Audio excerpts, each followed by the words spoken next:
Hello traders, welcome back to the Forex Gig where we dive deep into the tool that can help you make smarter trading decisions. So in today's video, we are going to be talking about the Chande Momentum Oscillator trading strategy. If you have been struggling with identifying accurate entries and exit points, or finding yourself constantly caught up in false market signals, then this video is exactly what you need. You will learn precisely what the Chande Momentum Oscillator is, how it works, and a step-by-step method to apply it effectively in your trading strategy. So by the end of this video, you would have a clear understanding of how to leverage this indicator to improve your trading strategy. So we start by understanding what this indicator is.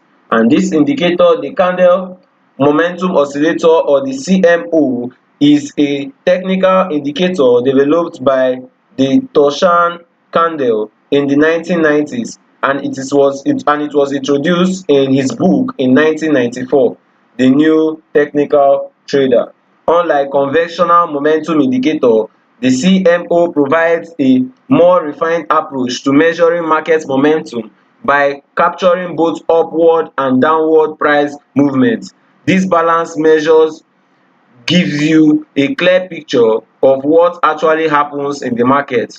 What makes the CMO particularly valuable for your trading is the ability to calculate the difference between the sum of the recent gains and the sum of the recent loss, then divide this result by the sum of all price movements over a period of time.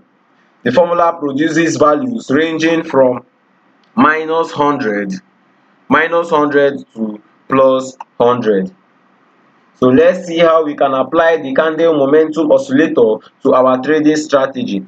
The first step is using the CMO to identify overbought and oversold level.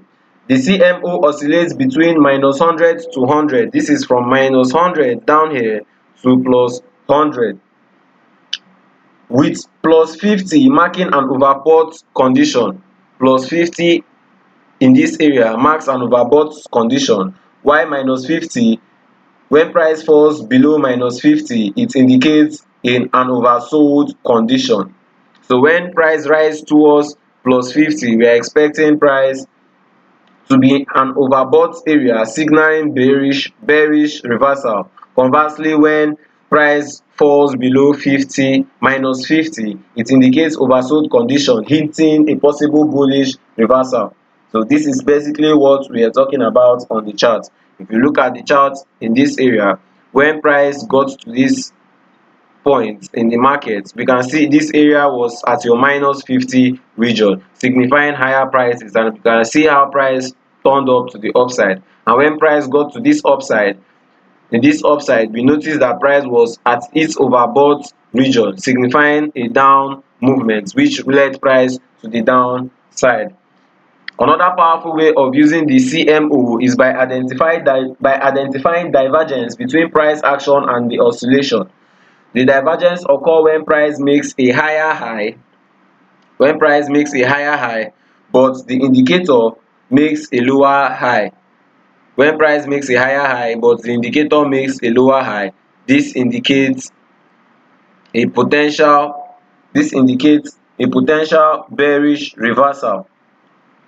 On the other hand, for a bullish divergence, it occurs when price makes a lower low, but the CMO forms a higher high, indicating strengthening upward momentum. So let's see how we can spot this on our live chart.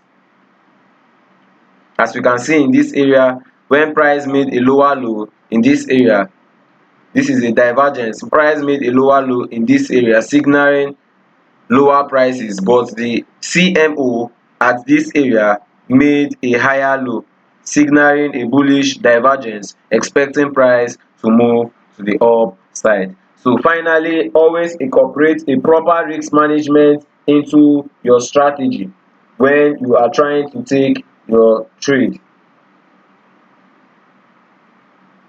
You would always want to, when you enter your trade after you spot, let's take for instance, we enter our trade after we spot a bullish divergence, after we spot a bullish divergence and we take our trade, you would always have to account for your stop loss. You use a stop loss order to protect your capital in case the market moves against you in your position. So for a long trade, you place your stop loss below the recent swing low. So you place your stop loss below the recent swing low. While in a short trade, you place your stop loss above a swing high. So if I'm to sell based on this overbought region, I will take my selling position in this area, and my stop loss has to be above the recent swing high formation. This is how we set our stop loss our on both the bullish area and the bearish trading opportunity. This is how we set our stop loss. Then our profit target, we can exit our trade position when the CMO reaches an extreme level.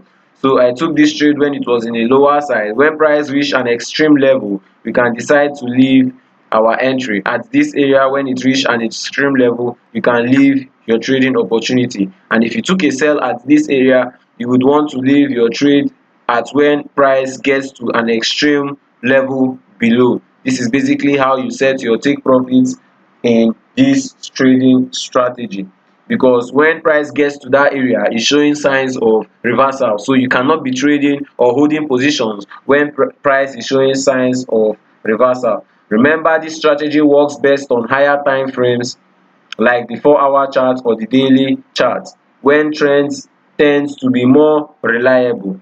So if you want to make use of this strategy, you can always go to your higher time frame. You will go to your higher time frame to get a better view of what is going on in the market.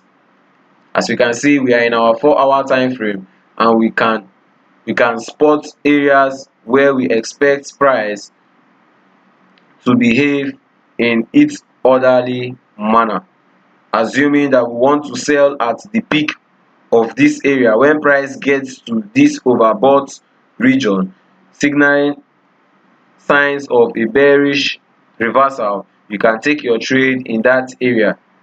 Maybe you wait for price to come back to retest that area, or you look for your candlestick pattern at that area. When price has gotten to the overbought region, you remember your stop loss should be placed above the recent swing high.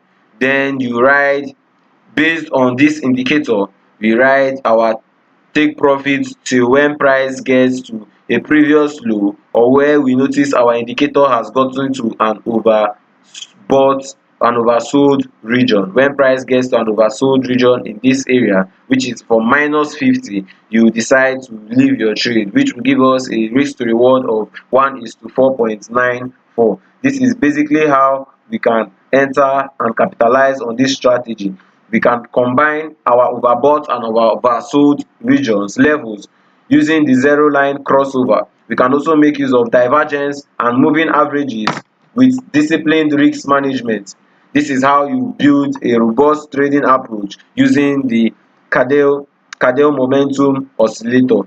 So this oscillator is very easy. You just need to apply your strategy on a demo account to get well used to the readings of this indicator, this oscillator, so that you get better equipped and you'll be able to spot trading